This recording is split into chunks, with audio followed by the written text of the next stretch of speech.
नमस्कार दोस्तों, कैसे हो आप सभी। उम्मीद करता हूं सभी अच्छे होंगे। शिक्षा हब परिवार में मैं शिवम कोहली आप सभी का स्वागत करता हूं।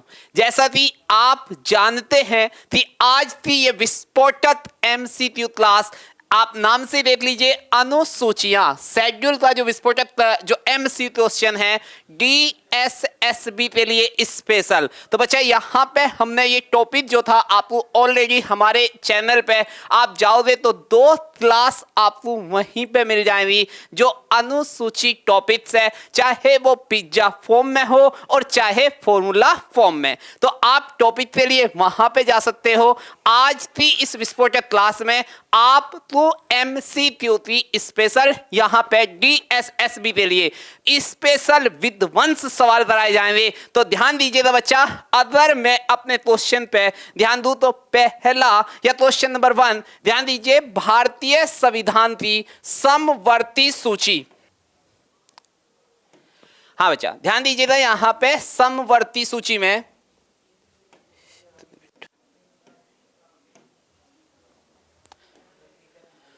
सवाल है कि भारतीय संविधान की समवर्ती सूची की अवधारणा किस देश से संविधान से ली गई है। बच्चा बहुत प्यार से समझना इस क्वेश्चन को। The concept of the constituent list of the Indian constitution has been taken from the constitution which country. मतलब क्या हुआ कि आपने जापान, कनाडा, ऑस्ट्रेलिया या यूएसए। तो बच्चा पार्टी इसमें जवाब दीजिएगा कि यहाँ पे जो आपका समवर्ती सूची की अवधारणा है वो किस देश के साथ ली गई है। तो यहाँ पे इसका सही सवाल का जवाब है, तो बच्चा ध्यान दीजिएगा, यहाँ पे ऑप्शन नंबर सी मतलब ऑस्ट्रेलिया। हाँ जी, जब आपको अनुसूचियों से संबंधित बच्चा ध्यान दीजिएगा, यहाँ पे शेड्यूल जो शेड्यूल है अनुसूचियां इनसे संबंधित जब आपको पढ़ाया जाता है शेड्यूल नंबर यहाँ पे 7, तो उसमें साफ साफ आपको ये बताया जाता है कितने टाइप की शेड्यूल होती है।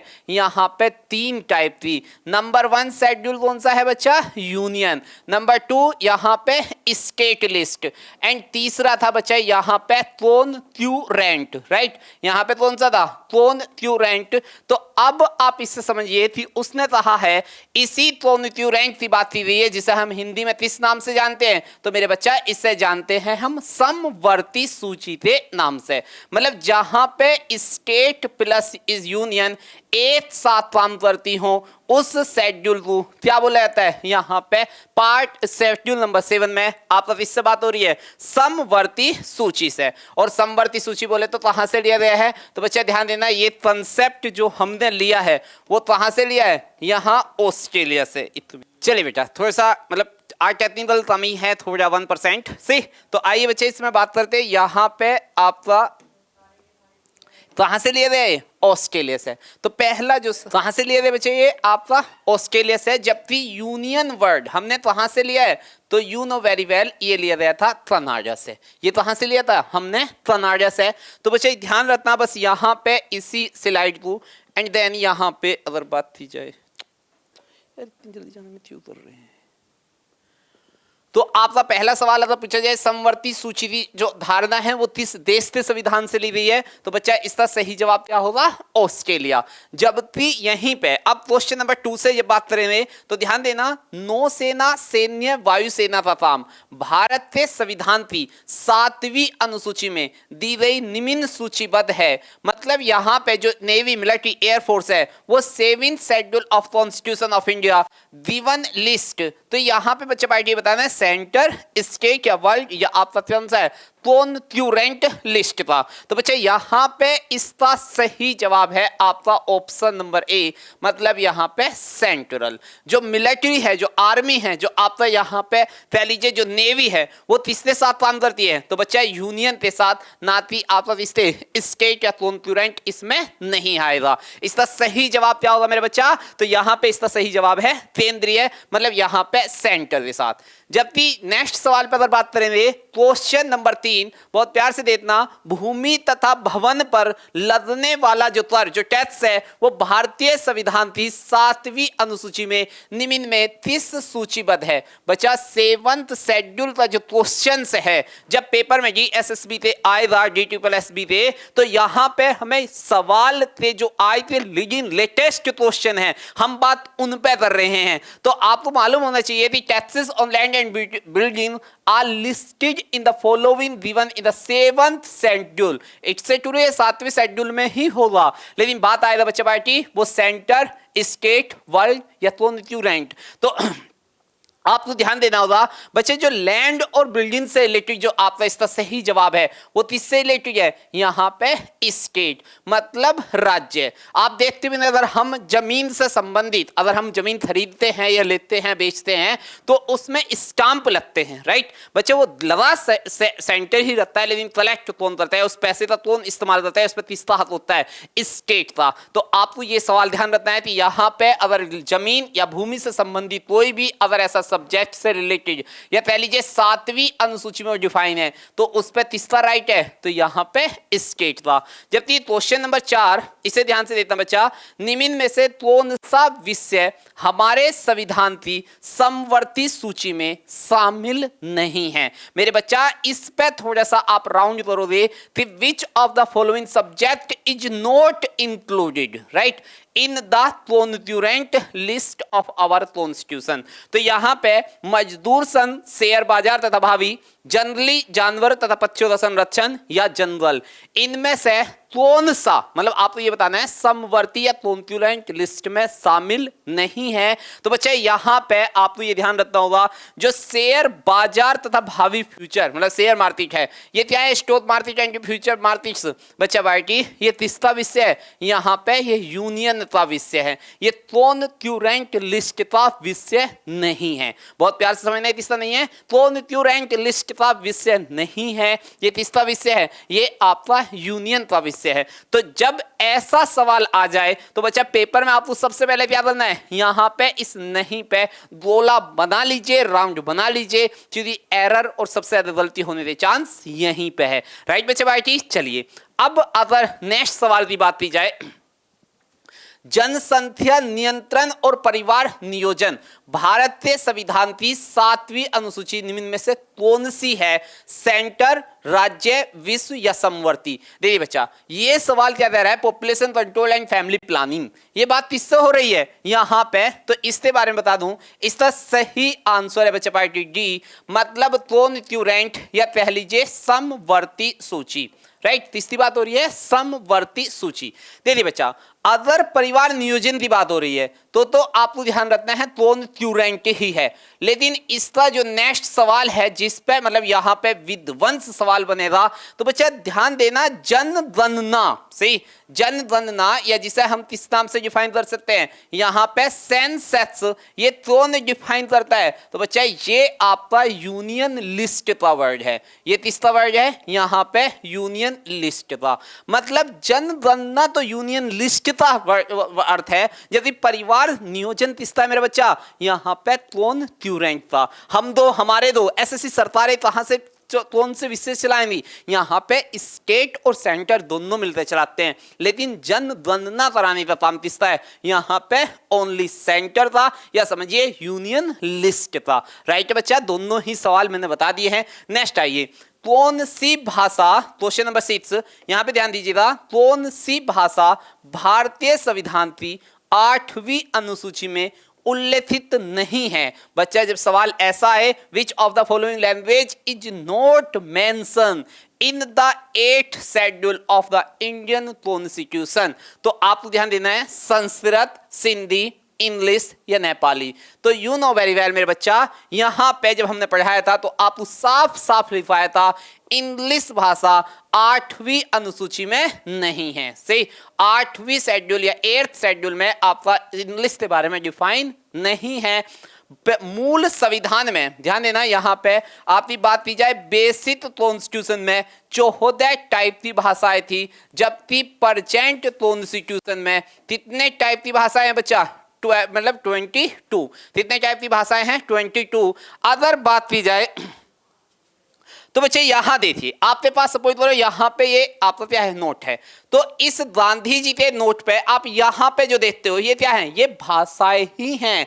हमारे संविधान में जो आपकी 14 मूल संविधान में कितनी थी, 14। बाद में उस टाइम जिस टाइम नोट बना था 15वीं भाषा, तो यहां पे आपको टोटल 15 भाषाएं मिलेंगी। मतलब साफ साफ ये बताना और समझाना है मेरे बच्चा कि इस नोट पे आपको यहां पे इंग्लिश भाषा लिखी नहीं मिलती, क्योंकि वो मेरे संविधान में डिफाइन नहीं है। तो आपको ध्यान रखना है, संविधान में जो भाषा डिफाइन हो उसे ही क्या बोलते हैं, यहां पे आपको बताना है संस्कृत, सिंधी, इंग्लिश एंड नेपाली। तो नेपाल इस इंग्लिश क्या नहीं है, आपके संविधान में डिफाइन नहीं है। राइट बच्चा, नेक्स्ट आइए। इसके बाद अगर बात की जाए दल बदल कानून भारतीय संविधान की किस अनुसूची में दिया गया है, बच्चे इससे बहुत प्यार से समझना। Anti defection law in which schedule of the Indian constitution, ये कौन सी अनुसूची में है, तो ध्यान रखना दूसरी, 10वीं, तीसरी या चौथी। तो इसका सही आंसर है बच्चा 10th शेड्यूल में। कौन सी में, 10th में। आपको अभी हाल फिलहाल में क्या हुआ है बच्चा पार्टी, जो अपने राहुल गांधी जी हैं, से राहुल गांधी, वो आपका यहां पे अनुसूची 10 से नहीं, वो आपका यहां पे आर्टिकल नंबर 102 संविधान का, ये भी आपका 10वीं अनुसूची से ही रिलेट करता है। मतलब आर्टिकल 102 के साथ आपको बस ये ध्यान रखना है, वो किससे डिफाइन होता है, यहां पे शेड्यूल से। और वो आर्टिकल नंबर 102 डिफाइन करता है जो एमपी हैं उनकी डिस्क्वालिफिकेशन। राइट, तो राहुल गांधी के साथ जो डिस्क्वालिफिकेशन हुआ है वो उन्हें सिविल कोर्ट ने क्या दिया, 2 साल की सजा इस बिहाफ पे दिया गया है। राइट, जबकि अगर कोई सांसद यहां पे पार्टी बदलता है, बच्चा पार्टी ध्यान देना, अगर वो जीतने के बाद पार्टी चेंज करता है तो उस पे क्या लग जाएगा, यहीं पे एंटी डिफेक्शन एक्ट लग जाएगा। राइट बच्चा, तो आपको याद करने के लिए ध्यान रखना है, इस दल से आप याद रखिए 10, इस दल से क्या याद रखिए 10। और आपको बहुत प्यार से समझाया गया था कि ये 52वां कॉन्स्टिट्यूशन अमेंडमेंट था 1985 में। राइट बच्चा, कौन सा था, 52वां, 52। अरे मेरे बच्चा यहां पे अगर आप इसमें दिमाग रखोगे तो 5 × 2 क्या होता है, यहां पे 10। मतलब 10वीं अनुसूची अगर इसे फॉर्मूला भी बनाओगे तो यहां पे आपको समझ में आ गया 52वें संविधान संशोधन, या 5 × 2 क्या हो जाएगा, यहां पे 10। तो अपने आप में याद हो जाएगा, कुछ करना भी तो नहीं है, याद कराने का फॉर्मूला अपने आप तैयार है। राइट बच्चा, चलिए इसके बाद नेक्स्ट सवाल की बात करूं, भारतीय संविधान के किस संशोधन अधिनियम द्वारा पंचायती राज व्यवस्था को संवैधानिक दर्जा दिया गया। तो यहां पे मेरे बच्चा ध्यान देना, by which amendment act of the Indian constitution by the Panchayati Raj system given constitution status 71, 72, 73 या 74। तो बच्चा इसका सही आंसर है 73। 73वां कॉन्स्टिट्यूशन अमेंडमेंट हुआ था 1992 में। तो यहां पे इसमें आपने क्या होता, पंचायती राज व्यवस्था। देखिए बच्चा बहुत प्यार से जब ध्यान दीजिएगा, अगर मैं बात कर रहा हूं यहां पे अनुसूची किसकी, यहां पे आपका 11वीं, ये किसमें है, आप शेड्यूल किसके अंदर बात हो रही है, इसकी 11th में से, किसमें बात हो रही है, शेड्यूल 11 किससे रिलेटेड है, 73वें संविधान संशोधन 1992 से। मतलब किसकी बात हो रही, पंचायती राज व्यवस्था की, और इसे लागू किया गया था मेरे बच्चा 24 अप्रैल 1993 में। और इसी वजह से 24 अप्रैल को हम क्या बनाते हैं, हर साल पंचायत दिवस के रूप में मनाया जाता है। राइट बच्चा, तो आपको ये ध्यान रखना है 73वें कॉन्स्टिट्यूशन अमेंडमेंट के द्वारा। जबकि यहीं से अगर नेक्स्ट सवाल लेंगे तो ध्यान दीजिएगा, भारतीय संविधान के किस संविधान में नगरीय स्थानीय जो सरकारों को संवैधानिक दर्जा दिया गया है, ये यहां पे समझिए, which are the amendment of the Indian constitution made urban local government, या जिसे हम बच्चे यहां पे म्युनिसिपैलिटीज भी जानते हैं, सही, म्युनिसिपैलिटीज। तो जो म्युनिसिपैलिटीज है मेरे बच्चा वो कौन से संविधान संशोधन में डिफाइन है, 73, 74, 71 या 72। तो यहां पे ध्यान रखना, इसका सही आंसर है 74वें कॉन्स्टिट्यूशन अमेंडमेंट 1992 में। राइट। 74वें संविधान संशोधन में क्या हुआ था, म्युनिसिपैलिटी या अर्बन लोकल गवर्नमेंट, देखिए दो टाइप से गवर्नमेंट थी। अगर यहीं पे मेरे बच्चा ध्यान दीजिएगा, हम क्या कर रहे हैं यहाँ पे, देखो आपको एक पिज्जा फॉर्म में पढ़ाया गया था, सही, यहाँ पे क्या पढ़ाया गया था, एक पिज्जा फॉर्म। जब लास्ट क्लास देखो तो मैं छोटा सा यहाँ पे आपको डेमो ही बता रहा हूँ। पिज्जा फॉर्म में पढ़ाया गया था। पिज्जा फॉर्म से मतलब क्या था, शेड्यूल, जो आपकी देखो शेड्यूल क्या था बच्चा, यहाँ पे जो अनुसूचियां थी, ये आप ध्यान देना, मैंने जब बताया था बेसिक कॉन्स्टिट्यूशन में कितने टाइप की थी, यहाँ पे 8 टाइप से, लेकिन प्रेजेंट कॉन्स्टिट्यूशन में ये कितने टाइप की हैं, 12। तो यू नो वेरी वेल अब कितने टाइप की ऐड हुई, +4, और उन्हीं 4 को हमने किस रूप में ले लिया मेरे बच्चा, यहाँ पे पिज्जा फॉर्म में। पिज्जा फॉर्म से मतलब ये है, अब मैं किसके बारे में पढ़ूंगा, शेड्यूल 9, साथ ही साथ किसके बारे में, शेड्यूल 10, यहाँ पे किसके बारे में, शेड्यूल 10, और साथ ही साथ यहाँ पे क्या हो जाएगा बच्चा, शेड्यूल 11, और यहीं पे आपका क्या हो जाएगा, शेड्यूल 12, यहाँ पे क्या हो जाएगा, शेड्यूल 12। तो अब आपको इससे समझ में आ जाएगा, यहाँ पे तो है लैंड रिफॉर्म एक्ट, सही, यहाँ पे क्या है मेरा बच्चा, लैंड रिफॉर्म एक्ट था, ये पहला ही कॉन्स्टिट्यूशन अमेंडमेंट हुआ था। तब फर्स्ट कॉन्स्टिट्यूशन अमेंडमेंट हुआ था 1951 में, जबकि 10वीं अनुसूची अभी बताया है 52वें कॉन्स्टिट्यूशन अमेंडमेंट 1985 द्वारा भारत के संविधान में जोड़ा गया। नाम था यहाँ पे इसका एंटी डिफेक्शन एक्ट, अभी यही चीज पढ़ा रहा था, सही, एंटी डिफेक्शन एक्ट। जबकि बच्चा ध्यान देना, जो आपका शेड्यूल 11 है वो किससे, यहाँ पे ग्राम पंचायत अधिनियम से, ग्राम पंचायत एक्ट से संबंधित था। और जो साफ साफ अभी बताया गया कौन सा, 73वां कॉन्स्टिट्यूशन अमेंडमेंट 1985 के द्वारा, राइट। जबकि 12वां इससे रिलेटेड है तो ध्यान रखना, म्युनिसिपैलिटीज, जबकि ये कौन से है, 74वें कॉन्स्टिट्यूशन अमेंडमेंट 1992 द्वारा क्या दिया गया, इससे पास किया गया। तो ये क्या था, ये वो बेसिक स्ट्रक्चर है जहां पे आपको जैसे पिज्जे में 4 पीस नहीं होते मेरे बच्चा, वैसे ही हमने इन 4 पीस को क्या करा, यहाँ पे पिज्जा पहला पीस कौन सा है, शेड्यूल 9, दूसरा पीस शेड्यूल 10, तीसरा शेड्यूल 11 और चौथा यहाँ पे शेड्यूल 12। दिमाग में रखना, ये डाटा आपको याद रहेगा। नेक्स्ट आइए,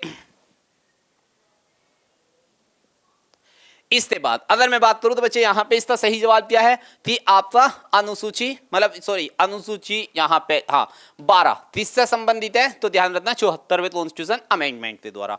जबकि नेक्स्ट क्वेश्चन नंबर 10 ध्यान दीजिएगा, भारतीय संविधान की कौन सी अनुसूची राज्यसभा में सीटों के बंटवारे का निर्धारण करती है, तीसरी, चौथी, पांचवी या छठी। बच्चा बहुत इंपॉर्टेंट सवाल है, कई बार का रिपीटेड सवाल, आपको ध्यान रखना है, which schedule of the constitution of Indian determination the distribution of the seat in the Rajya Sabha. मतलब हमारे देश के अपर हाउस में जो आपका उच्च सदन है उसमें सीटों का निर्धारण कौन करता है, तो बच्चा ध्यान रखना है यहाँ पे 4th शेड्यूल के द्वारा। किसके द्वारा होता है, 4th शेड्यूल, याद रहेगा।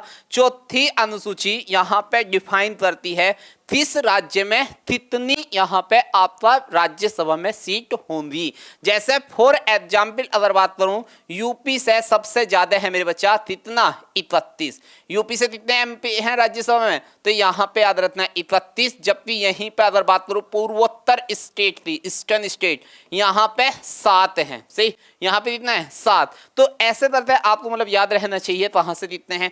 अगर यहां पे आपका सबसे ज्यादा वैसे यूपी ही पूछा जाता है मोस्टली। देखिए अगर मैं बात करूं दिल्ली से, मतलब DSSB के एग्जाम के हिसाब से, तो हमें दिल्ली रेफरेंस याद रखना है। तो ध्यान रखना बच्चा, 3 यूनियन टेरिटरी में, ओनली 3 यूनियन टेरिटरी में क्या है, आपकी विधानसभा है। और जहां पे MLA होंगे वहीं से क्या होगा, आपका राज्यसभा में मेंबर जाएगा। अब ये 3 यूनियन टेरिटरी जहां पे MLA हैं वो कौन से हैं, एक तो है पांडुचेरी, एक तो है बच्चा पांडुचेरी, दूसरा जम्मू कश्मीर और तीसरा है यहाँ पे दिल्ली। और पांडुचेरी से एक राज्यसभा में मेंबर जाता है, और जम्मू कश्मीर से कितना जाएगा बच्चा, 4, और दिल्ली से कितना जाता है, 3। तो 1, 4, 3 3 यूनियन टेरिटरी हैं जहां से क्या जाते हैं राज्यसभा मेंबर। और ये बात कहां पे डिफाइन है मेरे बच्चा, तो आपको ध्यान रखना है इस बात को डिफाइन करने के लिए अनुसूची कौन सी 4, कौन डिफाइन कर रहा है अनुसूची 4। अरे इसका तो फॉर्मूला भी है कि जो पूजा है ना पूजा, वो क्या करा यहां पे दिल तोड़ते या जोड़ते, जो आपको ध्यान देना है दिल तोड़ते या जोड़ते आपका चली गई। मतलब पूजा से मतलब पी से मतलब क्या बन गया मेरे बच्चा पांडुचेरी, जे से मतलब क्या हो गया यहां पे जम्मू कश्मीर, और दिल से मतलब दिल्ली। और फॉर्मूला आपको मालूम ही है 1 4 3। हाँ जी वही आई लव यू वाला, आई हेट यू वाला, डिपेंड ऑन यू। तो आपको इस फॉर्मूले से क्या करना बच्चा अनुसूची 4 को ध्यान रखना है।